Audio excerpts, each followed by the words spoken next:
Hey, it's me, and welcome to Trump Mafia. Now, you all heard the term Trump Derangement Syndrome, TDS. And most of you believe that this was invented last year or this year, but in 2015, we were talking about it because in 2008, you had Palin Derangement Syndrome, and we talked about that since liberals were going ballistic on Sarah Palin, a true obsession of full court press to try and embarrass this woman, to smear her. And so we just changed it to Trump Derangement Syndrome, and in many ways TDS is even worse. Now at that time, 2015, a lot of people were in stage 1 of TDS. Stage 1 being that you're dismissive of Donald J. Trump. He's a clown. He's an entertainer. He's a reality TV show star. And he's a funny guy, but he's not really running for president. And it's a type of dismissive attitude that actually worked in favor of President Trump being a real underdog there and not part of the establishment. And of course, many people do not understand President Trump, and they also underestimate Donald Trump. And at that time I also developed the Trump rule. That is something I developed by myself, which is never underestimate Donald Trump. And even in 2015 I saw that all of them fell into the trap. Most of people had TDS stage 1, being very dismissive of President Trump, thereby breaking the Trump rule, severely underestimating Donald Trump. And you also have to notice that people with stage 1 of Trump Derangement Syndrome have this obnoxious, arrogant kind of looking down on Donald J. Trump, dismissing him, he's a clown, but also talking about his habits. So why does he talk in that way? Why is he so rude? Why is he such a simpleton? He's simply not presidential material. I mean, listen to him. He's like a 10-year-old. He can't spell. And you have that a lot with the establishment people. And we're talking about the elitists and people in the media that feel that they're very intellectual. And so there will be a combination of dismissing President Trump as a clown, an entertainer who's not serious, and at the same time talking about him like he's a 10-year-old. And even recently you still had people talking about that, even people like Steve Bannon or John Kerry. And that doesn't mean they're at stage 1, but when you're in later stages, all stages apply. And it's just like an accumulation of symptoms.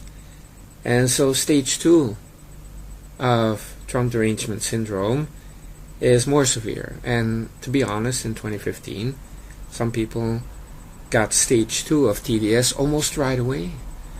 And that is because he was very open about immigration, about illegals, and he was talking about some of these people crossing the border being rapists and whatnot. And people with stage 2 of TDS will start calling Donald Trump a racist, that he's cruel, that he's like Hitler, that he's a Nazi. They will start to talk about KKK, and in essence, they're connecting imaginary dots. So, for example, people that have stage 2 of TDS, they will try to make an argument that Trump is racist. So they take part of a speech, hey, some of these illegals crossing are criminals and rapists. So they connect the dots, or imaginary dots, that President Trump hates all Mexicans. He says all Mexicans are rapists. President Trump hates minorities. Hey, black people are minorities, therefore Trump hates black people. Hey, Trump hates black people, and Trump is a racist. And people with stage 2 of TDS come out sounding like that. And of course in 2015 you have to go from President Trump being praised by hip-hop and a lot of entertainers and a lot of people that were fans of The Apprentice. Suddenly you have to imagine that this is a racist, that he's some kind of a grand wizard of the KKK or Hitler-like. When just months prior, or a year before that, you had black people on The Apprentice, and rappers were including Donald Trump in their lyrics. And all of the 80s and 90s, President Trump was always praised and seen with black celebrities, right? There's not one black person in the USA that would call him a racist. But he runs for president, suddenly he's a racist. And because of what? Because of some people with TDS connecting imaginary dots. That is stage 2 of Trump derangement syndrome. Trump is a racist. Trump is Hitler. And you've seen that a lot. And a lot of people just jumped on that bandwagon, meaning a lot of people that had stage 1 TDS jumped to stage 2. And it's so easy. And so that means that a lot of people were conflicted in what they were saying about President Trump. On one hand, calling him a clown, then turning around calling him Hitler. And a lot of people just started to settle on stage 2 of TDS. But as I mentioned before, if you progress in the different stages, then all the prior stages still apply. So people that are talking about Trump being a racist, at other times they will call him a clown, or try to say that he's very dumb, or like a child. And so it kind of makes TDS even worse, because you have twice the symptoms and twice the psychosis. But then we get to stage 3. Now stage 3 is kind of different, because you have a lot of people that realize that, hey, this guy's winning a lot of primaries, he's very popular, and they see that Americans are starting to really like him.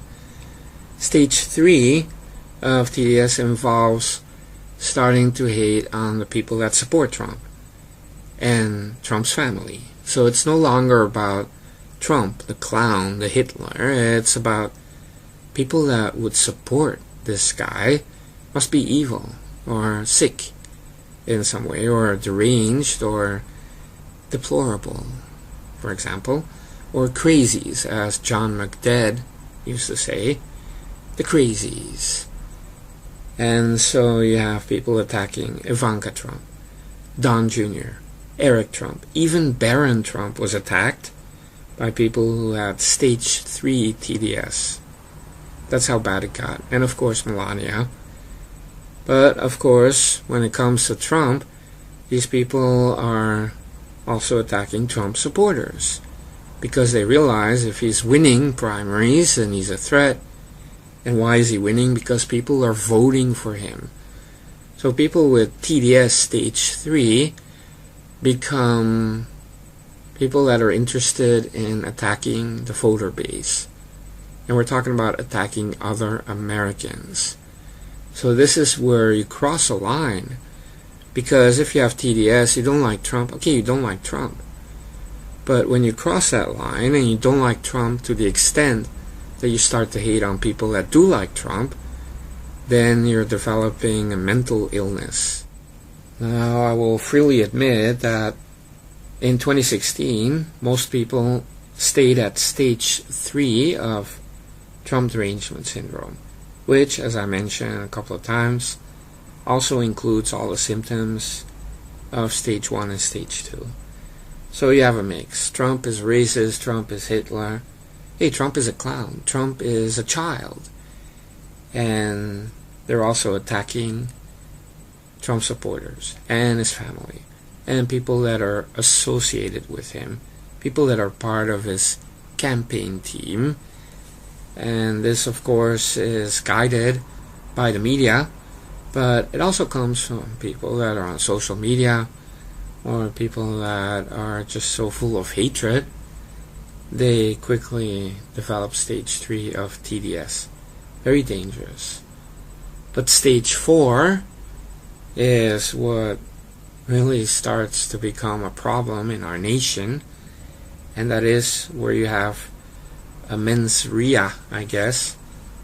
There's a criminal mind involved, and you go to an action, a criminal action. So once you have that criminal mindset that I guess is shaped by stage 1, stage 2, and especially stage 3, stage 4 really implies that you start to develop a criminal mindset where you're looking for an opportunity, or if an opportunity arises, you may just take it because the level of hatred is just off the scales.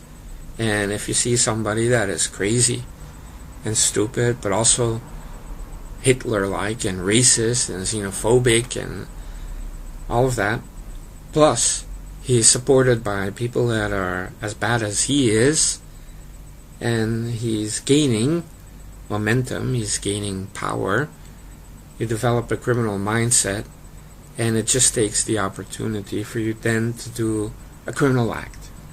So you saw some people in 2016 that did some things that were criminal, attacking Trump at a rally. You had several people like that.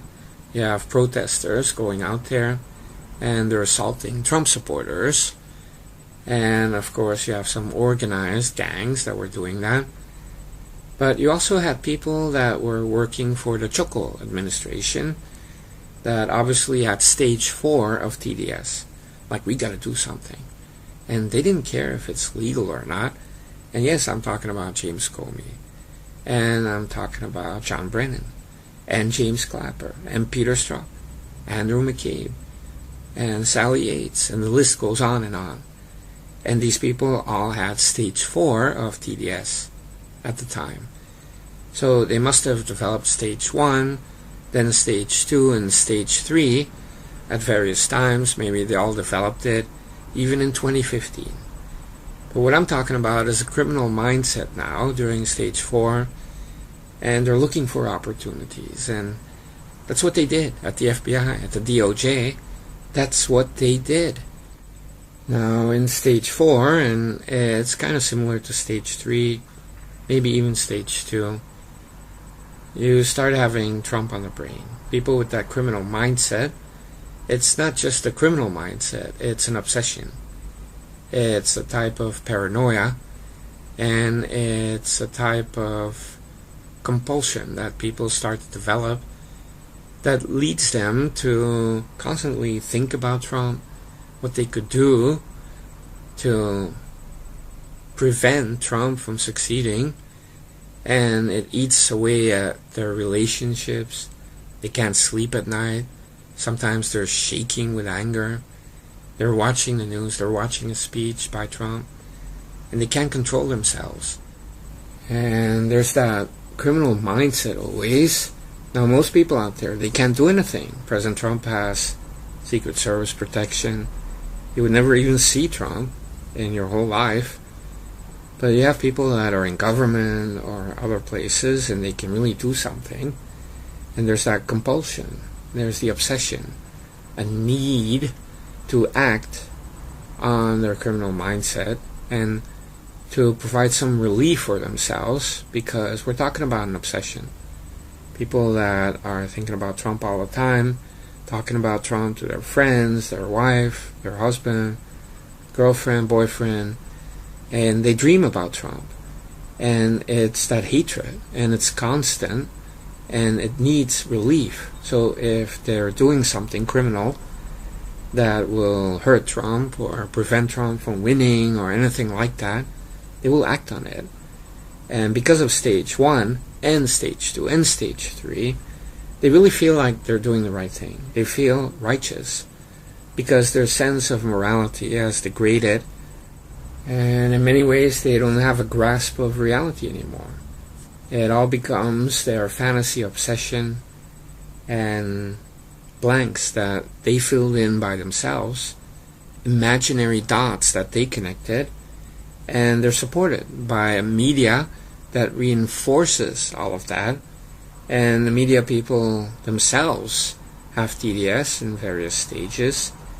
So it all compounds the problem, and there is almost no solution. Because if you have reached stage 4 of Trump derangement syndrome, it means that you've been through the other 3 stages, which means that you're completely programmed and you just cannot understand reality anymore, and you have this image, and it is reinforced not only by the media, but it has been reinforced by your own mind during the night when you're sleeping, when you're talking to your friends, when you're talking to your spouse or your boyfriend or your girlfriend.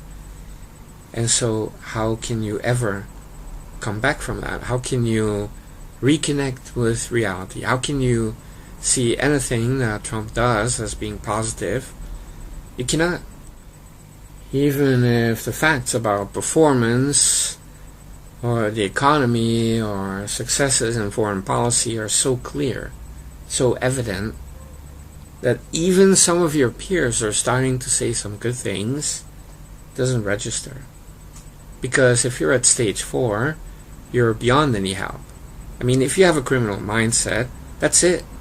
Then it's just a matter of opportunity before you do something crazy, something criminal, and you will take that action.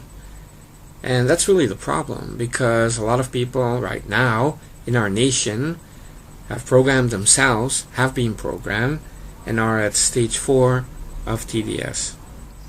And this really means that we have people that are ready to commit violent acts against Trump or his family or Trump supporters, and people that would also support others that commit such crimes. And it's a problem. I mean, we're almost talking about a cult of people that have TDS. Many are at stage 4. Now, to be fair, I will say some people scaled back. They were at stage 4 last year. Now they're at stage 3, stage 2. And you still have some Trump supporters now that are at stage 1 in many ways. You know, people complaining about his tweets, even though they claim to support Trump. It's TDS stage 1. It's harmless, but still, it's TDS. And it's there. And sometimes I feel it's like an STD or VD.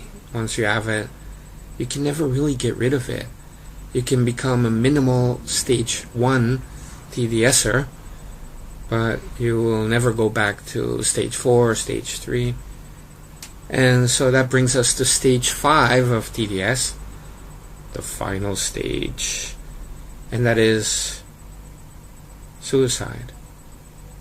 And I'm not going to make light of suicide, but stage 5 is really when you have TDS that is so bad, and you notice that nothing you can do helps, nothing others do helps. There's no hope, there's no future for your obsession to be lifted, or that you will have some relief for this compulsive disorder or the criminal mindset. And it will turn into hopelessness. It will turn into depression. Because, you know, it's just not healthy to be so obsessed, so hateful, 24/7. And some people will not be able to really handle that situation without therapy, of course. And it will lead to suicide. That is stage 5 of TDS, when it all ends in a terrible way. And so I feel bad for people that have TDS at any stage, because it means that there's something wrong with you. There's nothing wrong with Trump. There's something wrong with you. Even stage 1, I feel, is a type of mental illness, but you could see it as many people being arrogant or elitist, or they have some type of a compulsion to knock down somebody who's at the top, saying, I'm smarter than that guy, and look, he's stupid, he's crazy, to make yourself feel better, but it doesn't really help. And to be honest, some people that have stage 1 TDS are just elitist or arrogant or snobby, and that's fine. It's not dangerous, as I mentioned. Stage 1, it's harmless, okay? A lot of Trump supporters have TDS stage 1 or even stage 2, but they're harmless in the sense that they don't have that criminal mindset, which comes in later stages. But stage 5, it's suicide. It's when they say, I cannot live in a world where Trump is winning all the time and nobody's doing anything about it. That's it. And that's the end of that person. And so I don't really condone anything that involves suicide. I mean, it's a terrible thing. But you have to understand that many people that are at stage 4, are just inches away from stage 5. Because once you develop a criminal mindset, I mean, you made a deal with the devil. And you have submitted to that kind of temptation. And it's very evil. And then, the flip side is depression. And so I'm saying people that are at stage 3 can make a comeback. I mean, they can scale it down, stage 2, stage 1. And like I said, maybe people that are at stage 1 of TDS will always have it. It's for life. You can never really get rid of it. But I guess there are some exceptions to the rule. People that are at stage 1 then quickly snapped out of it and became Trump supporters. I mean, you do have people like that out there. And you have people that are at stage 3 and now they're just at stage 1, but they reluctantly admit that President Trump has done some good things or whatnot. But in essence, when you have a derangement syndrome like this, it's already a problem. Why does this even exist? Why is there even such a thing as TDS? And the problem really for most people with TDS is they cannot find any relief. Because on the left, even the comedians have TDS. I mean, we're at such a point where all of these people have TDS. People with TDS cannot find relief because everybody around them has TDS. There is no solution. That's why many people will end up at stage 5. Now, on our side, I see some people get very obsessive about some of the players out there, which I can understand if you really follow politics. But there is not quite that derangement syndrome, I believe. But even if you have that, you just listen to some of the Trump Mafia Choco videos or whatnot, or Hillary diaper videos, you can laugh it off. You have some relief, right? And on top of that, she lost. I mean, they lost. President Trump is in control. And so there is a lot of relief. Even if you develop some type of a derangement syndrome, there is quick relief and a quick solution. But on the left, you don't have that. I mean, you're a hater in a sea of haters. I mean, you cannot even breathe. You cannot get any relief. And sometimes I believe that